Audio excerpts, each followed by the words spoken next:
Let's talk about the real, the raw, the updated version of the Google algorithm. Because y'all, it has changed a lot in the years. I used to work at an SEO agency 25 years ago or 20 years ago, and a lot has changed with our friend Google. And today we're going to talk all about that with Lindsey Busfield. I'm excited to have her on the show to talk about the myths and the magic behind our favorite algorithm. But first, a word from our sponsor. Riverside is the all-in-one podcast recording and editing tool that I use for this right here show. I use it to edit not only the audio and the video, it is like chef's kiss magical, making the entire process so easy. Plus, I love their magic AI clips. Their little AI robot in the background pulls out the most impactful moments of the episodes without me having to comb through and do it myself, resizes them for social media. So those vertical videos you see on TikTok and Reels, those all come from Magic AI inside of Riverside. It's literally one click. It spits out 10 clips. I pick the best one and away I go. Saves me so much time. If you want to get on the Riverside train, check it out today. The link's in the show notes, and make sure to use my code DREA, DREA at checkout to get 15% off your membership. Lindsey, welcome to the show. Thank you so much for having me. I'm excited to just be a little nosy because I'm like, how does this all work now? I know the, general SEO strategies, but I'm excited to get into this algorithm, the world's #1 search engine as well. But I want to talk a little bit about your background. How did you get into the world of SEO? So my entrance into the world of SEO actually started with a bunch of Amish chicken farmers, which is about as far removed as you can be from the world of SEO. My family started a pasture-raised egg business, and I worked with the farmers out there, but I also worked with the marketing with the company and helped to get it some traction, get it to grow, help with its digital presence. And then as that took off and is now the nation's largest organic pasture-raised egg company, I decided to step back and really focus on marketing a little bit closer to home. So I went to go work for a law firm here in Raleigh and started working with their digital marketing team. And they needed somebody to help out with this SEO initiative that they had just taken on. And I really wasn't all that savvy when it came to SEO. I was still kind of venturing into marketing and, taking that on as a new career. But once I became familiar with how SEO works, how that Google algorithm works, and it became demystified, it actually became a lot of fun. So I worked with this law firm doing SEO for them and kind of learning the ins and outs of that and fell in love with it.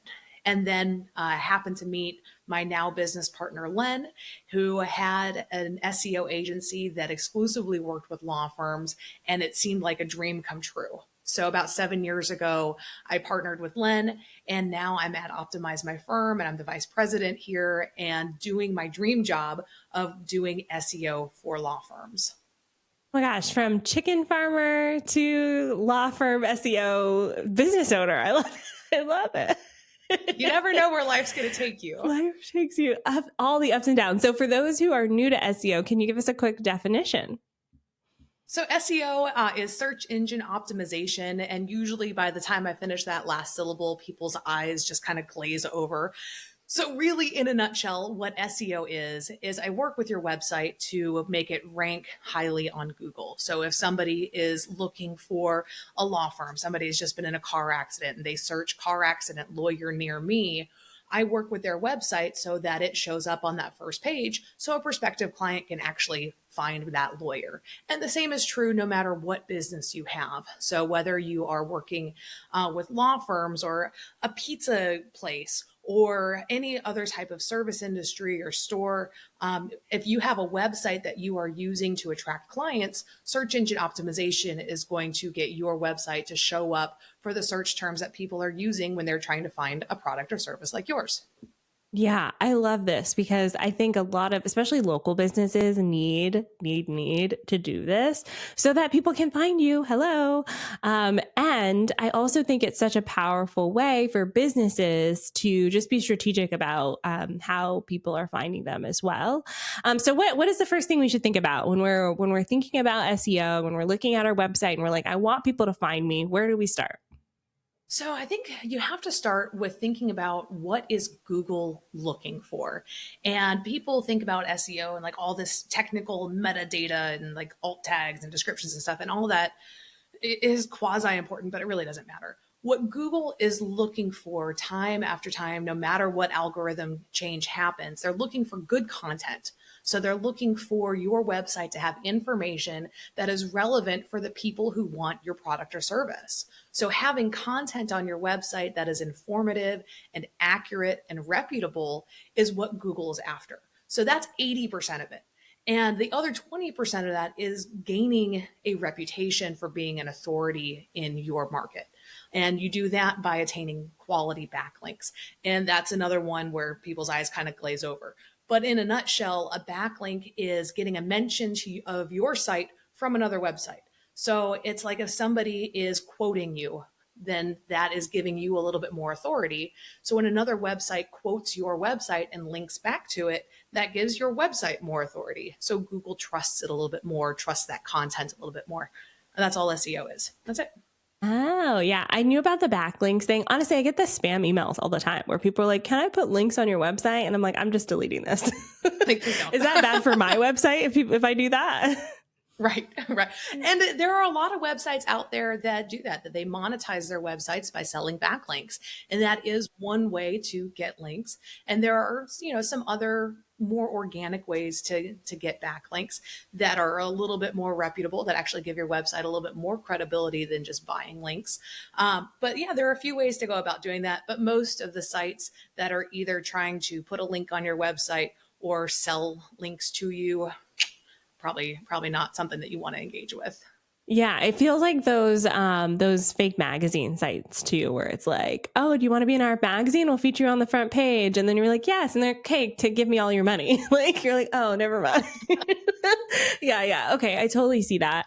I'm curious now. Is there a way to see how reputable your website is? Because this past year I was featured on BBC, and I was like, oh, the BBC.com. I mean, or .co.uk. That's got to be like a really strong website, right? Yeah, that's a decent link to get. And yeah, there are a few tools out there like SEMrush, and then there's Ahrefs. There are a few different places that you can go to see your backlink portfolio, and those will show you what websites have linked to your website. It'll also show you this funky metric called domain authority, and that's something on a 0 to 100 scale of how credible your website is. And a lot of people get hung up on this metric where it's somewhat relevant, but not super relevant. A lot of these backlink places will be like, I'm going to get you a link on, 45 DA plus. And like some of those are fine. Some of those are still kind of cruddy sites. But for your own domain authority, what's more important is how you rank in relation to the other businesses that are in your geographic area. If you're providing a local service, on a national level, you want to look at the businesses that are your direct competitors on the national scale. So it's not necessarily where you rank in terms of 0 to 100, but more so how you rank in relation to the other websites that are competing for the same search terms that you are. Yeah. I mean, basically, context matters, right? I mean, I feel like this is looking at any sort of report or data. I think sometimes it's very easy to go, oh, I'm number one. It's like number one where compared to what, Okay, cool. So I mentioned earlier that I used to work for this SEO agency when I worked in Atlanta, Georgia, and I was like the lowest totem pole, basically interning there. And my job was to go around to local businesses that were their competitors were ranking really high, and then basically pitch them like, we will rank you high. And I was the grunt person, so I was doing all this research, like all of the surrounding cities, all of the zip codes, and then would give the list to my boss. It'd get approved, and then I'd basically just paste like 1,000 zip codes and city names into a web page. This was 20 years ago. We can't do that now, right? Like that's very dated advice. So tell me, like, what's the latest, greatest updates when it comes to like, how do we speak the algorithm's language? So you're right. Oh man, like that takes me back. So I mean, 15, 20 years ago, I mean, really even 5 years ago, people were trying all of these tricks. And so, putting all the zip codes in, or putting H1s in white text on a white background that, were like trying to game the system. And then is the good old keyword stuffing, where you have, all these keywords that are just kind of like hidden in the background on the page. And, Google would see these a million times over and start ranking you for those keywords. Google has gotten so much savvier, and like those tricks just don't work. And if Google catches you doing that, they will absolutely tank your site. So there are a lot of tricks that used to work that just don't work anymore. And Google, with every algorithm update, is getting more and more savvy. The big one was the Penguin update. And then there are some specific fields that are targeted more than others. The big one that comes to mind is the healthcare field. So Okay. yeah, Google went through a giant revamp in the healthcare field because they know that it is so incredibly important that people are getting accurate information. So there are a Mm. handful of sites that Google will inherently prioritize and rank over others. So like your WebMDs, hospitals, government websites, but a lot that historically have been credible information sources, and they will rank those first. And so if you have a local healthcare website or a blog that's about healthcare, it's going to be almost impossible to get those to rank because you are not a trusted, credible source. So Google did a huge revamp over the healthcare industry and has actually extended that to pay-per-click ads. They have a lot of really strict regulations on what you can and can't say with that. There are a lot of really strict regulations on websites in general. So for estheticians, there are some products and services that you can't have on your website, or else Google will never rank your website highly. So there are a lot of things that Google is trying to get more savvy about, all with the intent of providing accurate, credible information. So to answer your question, in pretty much any other field, having that credible information on your website is the best thing you can possibly do. And having more in-depth information that's answering questions that people are asking, that is going to be the most helpful.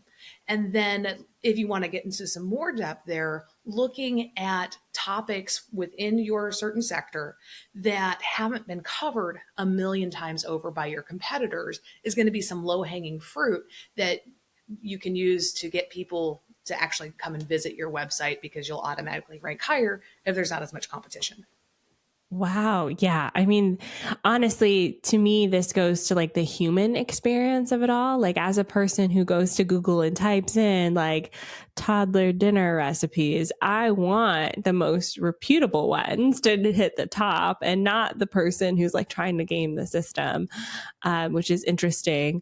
So how does AI play into all of this? Because I've noticed this cute little box at the top of my Google that gives me the AI result. And like, as someone who uses Google, I'm like, oh, that's it. That's the answer I was looking for last night. I was looking for like, when's the next Leafs game? Because they're in the playoffs right now at the time of recording this. Okay. Oh, I may regret saying that when this goes live later, but they're in the playoffs right now at the time of recording this. When's the next game? It gave me the answer. I didn't have to click anything. I'm like, oh, great. As a user, great. But then like as a business owner, I'm like, oh, I just like stole website traffic from like NHL.com or something. Like, they're looking at their website results. Like, what is happening?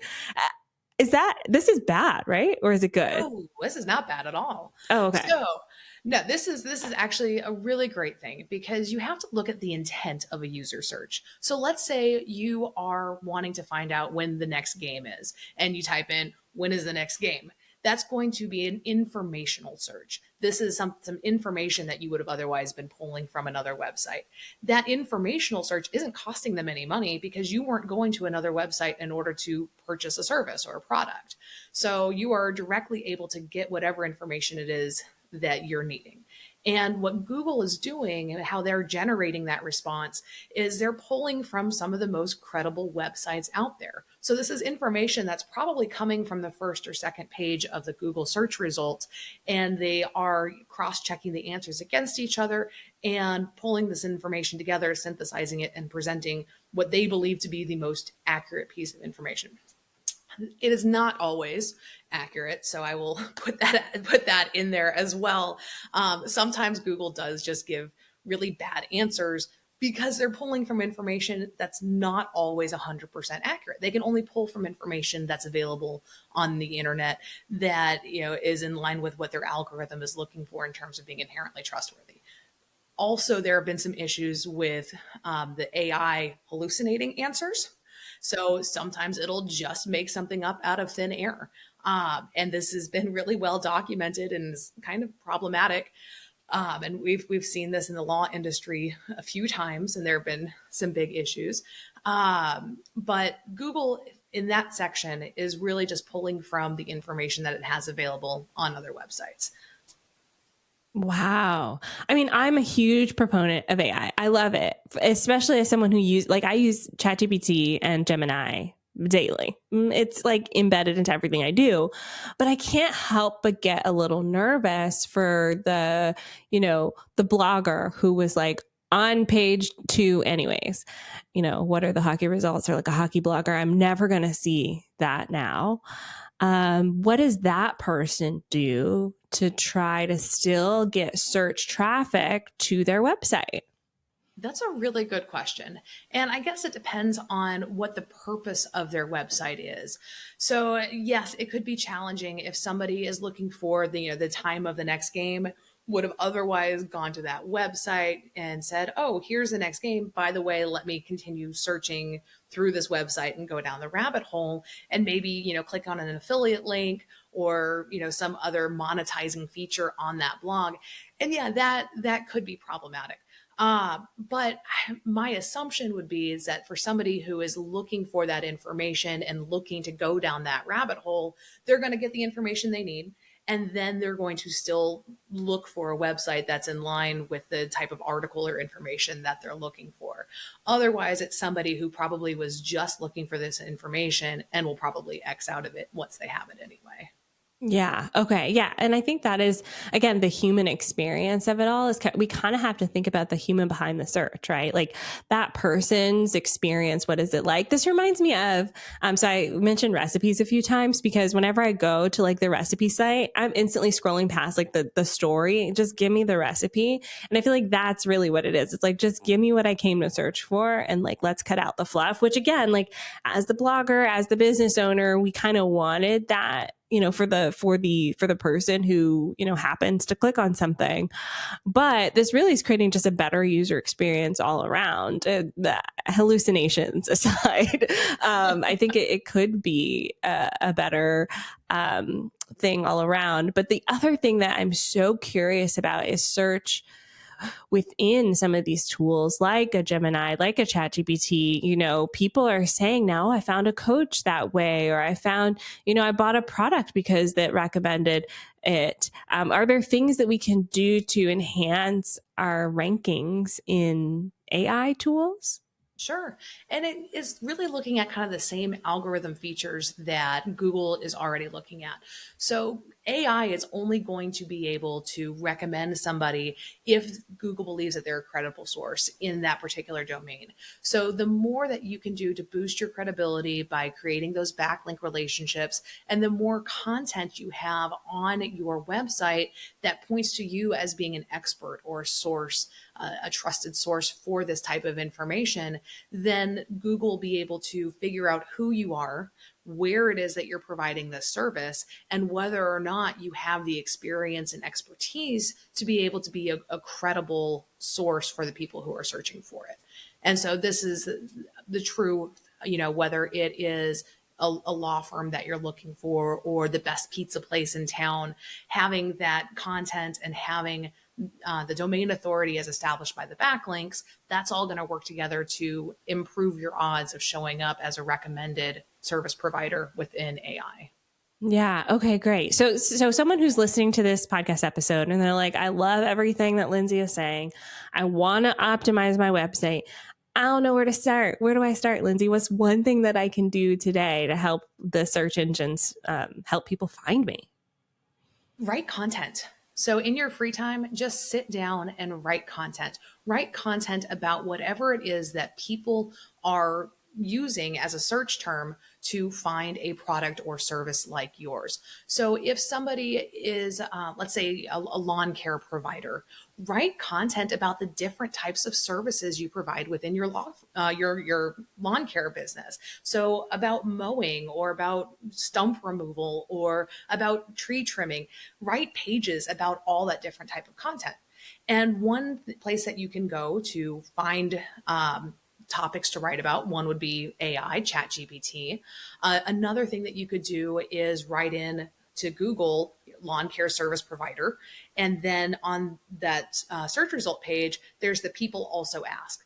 That shows questions that people are regularly asking after they are searching for a lawn care service provider, or search terms that are really closely related to the initial search term that you plugged in. So developing content that answers those questions is another way that you can develop content for your website that shows Google what it is that you do and is going to make you eligible to show up for more search terms when people are trying to find a product or service like yours.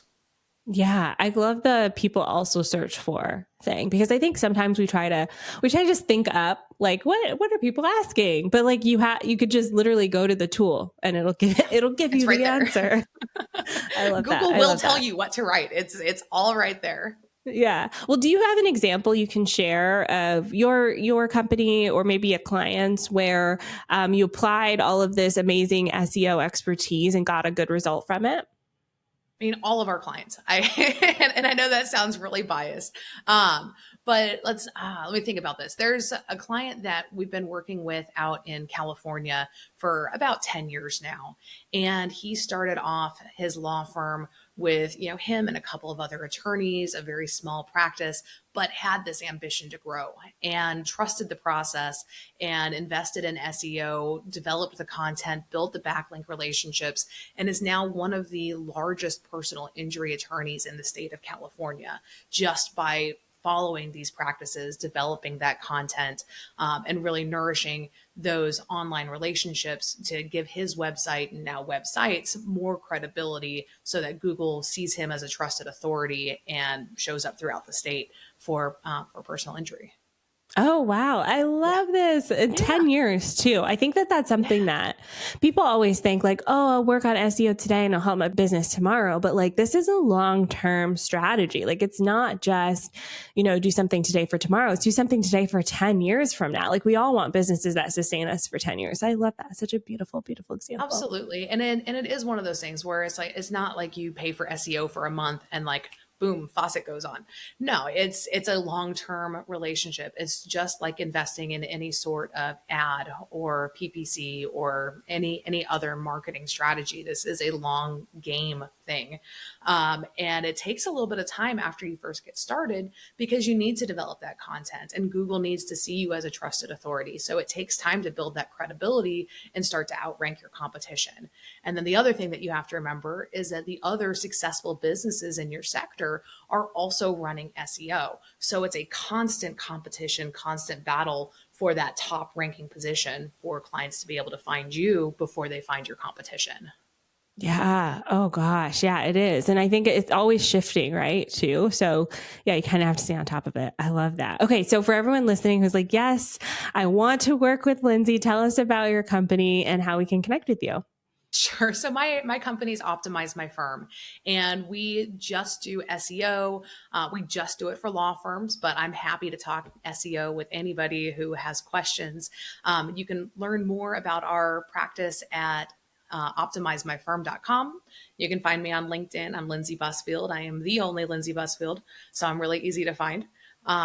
And you can listen to my podcast, The Personal Injury Marketing Minute, where we talk about marketing and business operations for law firms. I love it. Thank you so much, Lindsey. I will put all of those links in the show notes, y'all. You can find it at OnlineDrea.com/360. Lindsey, thank you so much for coming on the show today. Thank you. And thank you, dear listener, for tuning into another episode of the Mindful Marketing Podcast. I've got more episodes coming your way. I've got Sam coming on the show next to talk about how to get clients from podcast guesting. It was an amazing conversation. I can't wait till you listen to that one. And hey, if you love conversations like this and you want to go even deeper in your marketing, come on in and join us in the Mindful Marketing Lab. Coming up soon, we're doing our summer SPF challenge to really help you streamline your marketing this summer season, especially if you're like me and you got kids at home all summer. You're going to want to come in to our SPF challenge in the lab, but you got to be in the lab in order to join us. Check that out at onlinedrea.com/lab. I'll see you there. Bye for now.